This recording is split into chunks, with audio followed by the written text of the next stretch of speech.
மதுரை மாநகராட்சி மாமன்ற கூட்ட அரங்கினுள் 45வது வார்டு அதிமுக உறுப்பினர்கள் தர்ணாவில் ஈடுபட்டுள்ளதால் பரபரப்பு ஏற்பட்டது. கூடுதல் விவரங்களை செய்தியாளர் ஜெகநாத் வழங்க கேட்கலாம். ஜெகநாத், வணக்கம். தர்ணாவில் ஈடுபட்டு உள்ளவர்கள் என்ன தெரிவிக்கிறார்கள்? முழு தகவல்களை சொல்லுங்க. வணக்கம்.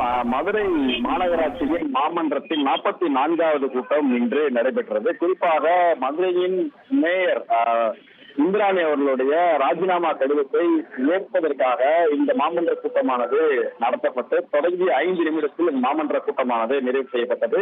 குறிப்பாக மதுரை மாநகராட்சியின் 45வது அதிமுக மாமன்ற உறுப்பினர் சண்முகவல்லி மாமன்ற கூட்டம் நடைபெறும் அரங்கிற்குள்ளே பார்த்தீங்கன்னா தற்போது தர்ணா போராட்டத்தில் ஈடுபட்டு வருகிறார். குறிப்பாக தனது வார்டில் சாக்கடை மற்றும் குடிநீர் பிரச்சனை இருந்து வருவதாகவும் அதனை விவாதிக்கதான் இன்று வந்ததாகவும், குறிப்பாக மாமன்ற கூட்டத்திற்கு வந்ததாகவும், ஆனால் அதற்கான வாய்ப்பை வழங்கப்படாமல் கூட்டம் தொடங்கிய 4 நிமிடத்தில் முடிக்கப்பட்டிருக்கிறது. அதனால் எனது இந்த வார்டு பிரச்சனையை தொடர்பாக மாநகராட்சி உரிய நடவடிக்கை எடுக்க வேண்டும் என மாமன்ற கூட்ட அரங்கிற்குள்ளே பார்க்கிறோம்னால் தர்ணா போராட்டத்தில் ஈடுபட்டுக் கொண்டிருக்கிறார்.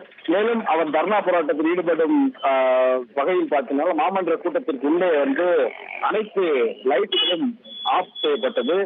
தற்போது பார்க்கிறோம் மாமன்ற கூட்டத்திற்குள்ளே முதலில் சண்முகவல்லி மட்டும் போராட்டத்தில் ஈடுபட்ட நிலையில தற்போது அவருடன் இணைந்து அதிமுகவின் மற்ற மாமன்ற உறுப்பினர்களும் தற்போது மாமன்றத்திற்கு அரங்கிற்குள்ளே தற்போது போராட்டத்தில் ஈடுபட்டுக் கொண்டிருக்கிறார்கள். தற்போது துணை மேயர் நாகராஜன் அவருடன் பேச்சுவார்த்தை நடத்தி கொண்டிருக்கிறார் என்பது குறிப்பிடத்தக்கது.